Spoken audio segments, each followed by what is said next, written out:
इस कार्यक्रम के पुण्यार्जक हैं जैन इंटरनेशनल सेवा ऑर्गेनाइजेशन जीसो। निःशुल्क जैन माइनॉरिटी कार्ड प्राप्त करने के लिए 9059054563 व्हाट्सएप पर हाय सेंड करें और अपने नाम के साथ निःशुल्क जैन माइनॉरिटी कार्ड अभी प्राप्त करें। परमात्मा महावीर की अंतिम देशना का रसास्वादन हम कर रहे हैं। परमात्मा महावीर की इस वाणी में हमें डूब जाना है, क्योंकि जो डूबता है वही तिरता है, जो ऊपर ही ऊपर तिरता रह जाता है वह डूब जाता है। परमात्मा की वाणी ऐसी वाणी है, ये अंतिम देशना, ये मोक्ष का मार्ग दिखाने वाली देशना, ये जीवन को जीवन जीने की कला सिखाने वाली देशना, ये हमारे सारे दोषों को मिटाने वाली देशना, ये हमारे अंतर में समस्त गुणों को प्रकट करने वाली देशना। अंतिम देशना वो पावरपुरी का अद्भुत वातावरण, वो चौथा आरा, वो नंदीवर्धन की हस्तिशाला और कार्तिक वदी चतुर्दशी का मंगल प्रभात, कार्तिक वदी अमावस्या का मंगल प्रभात, लगातार चलने वाली 16 प्रहर की अखंड देशना, कल कल धारा बहती हुई, पावन करती हुई, और वो लोग परम धन्यता का अनुभव कर रहे थे साक्षात। आज हम जब परमात्मा की वाणी सुनते हैं तो अपने हृदय में हम धन्यता का अनुभव करते हैं कि हम कितने सौभाग्यशाली हैं कि 2552 वर्ष 2551 वर्ष व्यतीत हो जाने के बाद भी आज भी हमें परमात्मा महावीर की साक्षात वाणी उपलब्ध है। इन 2500 वर्षों में कितनी घटनाएं घट गई, कितने तूफान आ गए, कितने युद्ध हो गए, भूगोल बदल गया, वातावरण बदल गया, लोग बदल गए, मानसिकता बदल गई, कालखंड बदल गया, मगर आज भी हम भाग्यशाली हैं। तो इसलिए नहीं कि हमारे पास में पैसा है, हमारे पास में समृद्धि है, हमारे पास में नाम है, हम एक ऊंचे कुल में पैदा हुए हैं, हम सौभाग्यशाली हैं, तो इसलिए कि हमारे पास परमात्मा महावीर की वाणी है। कितनी बड़ी संपत्ति है हमारे पास, कितना बड़ा खजाना है हमारे पास। परमात्मा महावीर की अंतिम देशना 36 विषयों का निरूपण, 36 बातों का विश्लेषण, एक एक करके, और हर एक विषय में दूसरे विषय की भूमिका है, क्रम है। पहले ये आएगा, फिर दूसरा आएगा, फिर तीसरा आएगा। ऐसे ही जैसे हम क्रमशः सीढ़ियां चढ़ते हैं, कोई भी व्यक्ति तीसरे नंबर की सीढ़ी चढ़ने के बाद में पहले नंबर की सीढ़ी नहीं चढ़ता।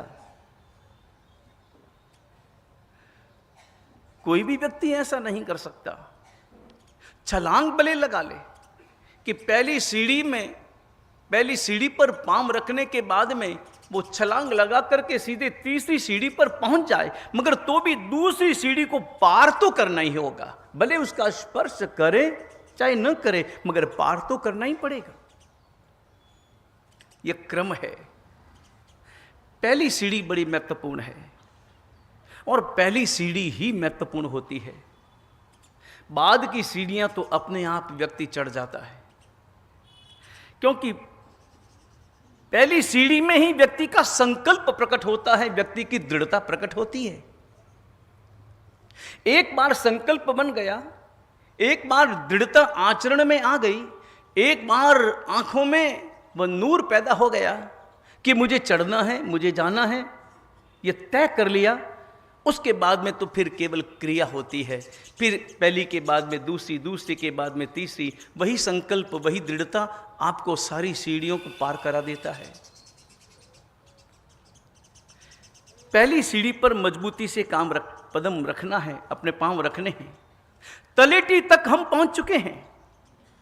तलेटी की हमारी यात्रा हुई।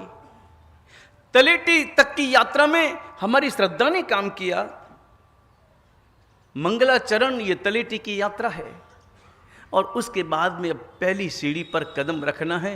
और उत्तरायण सूत्र 36 अध्ययन, पहला अध्ययन और पहले अध्ययन की पहली गाथा। पहली गाथा ही अपने आप में इतनी महत्वपूर्ण है। इस एक गाथा का रहस्य हम जान लें तो बाकी की सीढ़ियां पार करना बहुत आसान हो जाता है। पहली गाथा हम एकदम श्रद्धा के साथ, एकाग्रता के साथ हम श्रवण करें और हृदय में उतारें। संजोगा विप मुक्कस अणगारस बिखुड़ो विनयम पाऊ करिसामी आणु पुबिम सुने हमें। ये पहली गाथा है। इस पहली गाथा में एक चरण बड़ा महत्वपूर्ण है।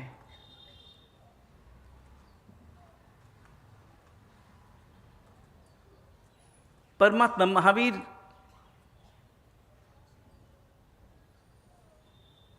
महावीर फरमाते हैं, संजोगा विप मुक्कस अणगानस भिक्षुणो विनयम पाऊ करिष्यामि आणुपुबिम सुनेह में।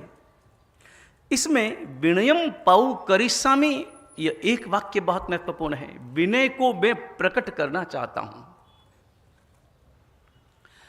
इस गाथा की विशेषता है, इस गाथा में कर्ता शब्द का कहीं उल्लेख नहीं है। कर्ता नहीं है,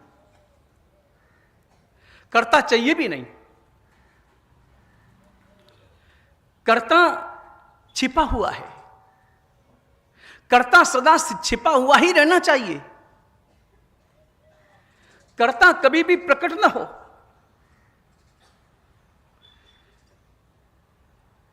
कर्ता में जब कर्ता का भाव पैदा होता है तो अहंकार पैदा होता है। मैं करता हूं, वहां पर मैं प्रकट होता है। अहंकार कभी नहीं चाहिए। मैं करने वाला कहां, इसलिए कर्ता शब्द इसमें तिरोहित है। यहां तो परमात्मा फरमाते हैं अपने अंतर के विनय को प्रकट करो। पाऊ करिष्यामि, विनय करना नहीं है, विनय को प्रकट करना है। और आप अनुभव करना, प्रकट किसे किया जाता है? प्रकट किसे किया जाता है? जो पहले से होता है। पहले से हो उसी को ही तो प्रकट करना है। पहले से अगर ना हो तो प्रकट कहां से करेंगे? उदाहरण के लिए जैसे कुआं व्यक्ति खोदता है। कुआं खोदने का अर्थ क्या है? पानी को प्रकट करना, पानी का निर्माण नहीं करना। कोई भी व्यक्ति पानी का निर्माण नहीं करता, पानी को प्रकट करता है। पानी तो था, पहले से ही है, जमीन में मौजूद है। केवल उस पानी के ऊपर जो कचरा आया था, जो रेत थी, जो मिट्टी थी, जो पत्थर थे, जो कीचड़ था, उसे दूर किया, पानी प्रकट हो गया। पानी पहले से था, उसके ऊपर आवरण था। उस आवरण को दूर करो और पानी प्रकट हो गया। ठीक इसी प्रकार विनय नाम का गुण तो हमारे अंतर में मौजूद है, हमारी आत्मा में। हमारी आत्मा तो गुणों का खजाना है। केवल गुणों को प्रकट करना है, केवल गुणों को प्रकट करना है। और गुणों को प्रकट करने का एक ही उपाय है, अवगुण दूर करना, गुण को प्रकट करना। अवगुण दूर हुआ कि गुण प्रकट हुआ। अहंकार दूर हुआ कि हमारे अंतर का गुण स्वतः प्रकट हो जाता है, विनय गुण प्रकट हो जाता है। अहंकार को दूर करना है तो स्वाभाविक रूप से हमारे अंतर में विनय गुण की उपस्थिति भीतर में हो जाती। विनय का अर्थ समझ में आ जाता है। अहंकार को दूर करना है।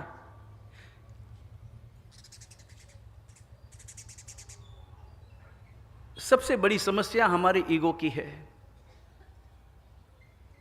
अपने जीवन में आप अनुभव करना, ईजीओ, ये ईगो हमें कितना नचाता है, कितना रुलाता है, कितना डुबोता है। हमारे अंतर में जो कषाय प्रकट होता है, वो कषाय किस कारण प्रकट होता है? क्यों प्रकट होता है हमारे अंतर में क्रोध? क्यों प्रकट होता है हमारे अंतर में द्वेष? विपरीत परिस्थिति प्राप्त कर, प्रतिकूल परिस्थिति प्राप्त करने पर हमारे अंतर में वह चोट क्यों पड़ती है? हम अपने ऊपर सारी बात क्यों ले लेते हैं? और व्यक्ति अपने जीवन में विनय को ज्यादा पुष्ट करता है या ईगो को ज्यादा पुष्ट करता है? हम अपने जीवन में क्या करते हैं ज्यादा? ईगो को पुष्ट करने की चेष्टा या अपने विनय भाव को पुष्ट करने की चेष्टा? कभी विनय की परीक्षा दी आपने? विनय की परीक्षा होती है और हम फेल हो जाते हैं ईगो के कारण। जब कभी भी विपरीत परिस्थिति पैदा होती है, उस विपरीत परिस्थिति वो हमारी परीक्षा है। जब भी विपरीत परिस्थिति आए तो ऐसा समझो कि ये मेरे लिए परीक्षा का पेपर आया और मुझे इसमें पास होना है। और जो व्यक्ति पास होने का संकल्प लेता है, निश्चित रूप से वह संकल्प उसे पास करा देता है। और कभी अनुभव करना, जब कभी इस प्रकार की परीक्षा हो, कोई ऐसी घटना घटे जिस कारण आपके अहंकार पर चोट पड़े और आपके अंतर में उस वक्त में क्रोध आ जाए, कषाय आ जाए, मुझे तुमने ऐसा कैसे कह दिया। उस वक्त में अपने क्रोध को प्रकट करने पर जो भाव पैदा होता है, बाद में क्रोध करने के बाद में आपके अंतर में ज्यादा प्रसन्नता, या उस वक्त में अगर आपने मौन रख लिया और आपने अपने अंतर के विनय गुण को प्रकट कर दिया और मौन रह करके चले, बाद में आपके अंतर में प्रसन्नता किस बात से? विनय करने से या अहंकार करने से? बाद में प्रसन्नता। कभी घर में, परिवार में घटनाएं तो घटती है, चाहे सासू बहू में हो, चाहे पिता पुत्र में हो, भाई भाई में हो। इस प्रकार की घटनाएं स्वाभाविक रूप से घटती है। और उस समय में अगर हमारे अंतर में मौन प्रकट हुआ तो ज्यादा बाद में प्रसन्नता, या उस वक्त में आपने क्रोध किया, दो शब्द कहे, बाद में उसके कारण प्रसन्नता। बाद में हम दुखी हो जाते हैं। यहां परमात्मा बड़ी सुंदर बात, अपने विनय को मैं पुष्ट कैसे करूं? और विनय भाव में जीना, दो बातें। विनय एक तो यह है कि अपने गुरुजनों का विनय करना, अपने बड़ों का विनय करना, अपने से बड़े जितने भी हैं उनके प्रति अपने हृदय में नम्रता का भाव रखना, वंदना करना, ये सब करना, ये विनय कहलाता है।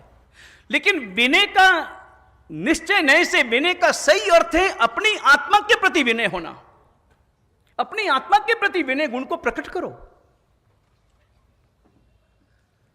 आत्मा के प्रति विनय गुण को प्रकट करने का अर्थ होता है आत्मा की मर्यादा को समझो। वैसा व्यवहार हमारा अपनी आत्मा के साथ में हो। वो विनय गुण जो हमें निर्दोषता देता है, हमारे व्यवहार को सरल बनाता है। विनय गुण व्यक्ति को तिरोहित नहीं करता, छिपाता नहीं। विनय गुण जिसमें प्रकट हो जाता है ना, वो गलतियां उससे होती है मगर वो गलती कभी भी अपने गुरुजनों से छिपाता नहीं, वही विनय है। केवल वंदना करना ही विनय नहीं है, बल्कि गुरुजनों से अपनी गलतियों को नहीं छिपाना, वो भी विनय है। मैं जब छोटा था,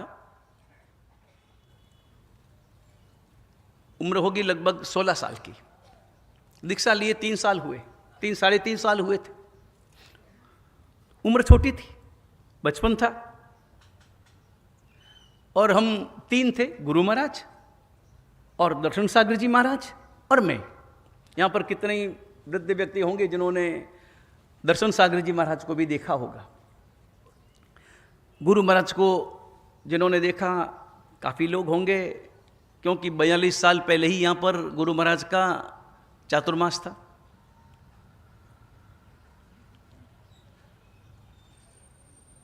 दर्शन सागर जी महाराज के साथ मैंने उनके जीवन को बहुत अच्छी तरह से देखा है। दर्शन सागर जी महाराज गुरु महाराज के गुरु भाई थे। भाई, शिष्य नहीं बनाया था। शिष्य हरिसागर सूर्य जी महाराज के थे, लेकिन दर्शन सागर जी महाराज ऐसे रहते थे जैसे शिष्य हों। गुरु महाराज के प्रति उनके अंतर में परम विनय का भाव। और एक बात तय है कि कोई भी व्यक्ति सुनकर कम सीखता है, देखकर ज्यादा सीखता है। सुनकर कम सीखता है, देखकर ज्यादा सीखता है।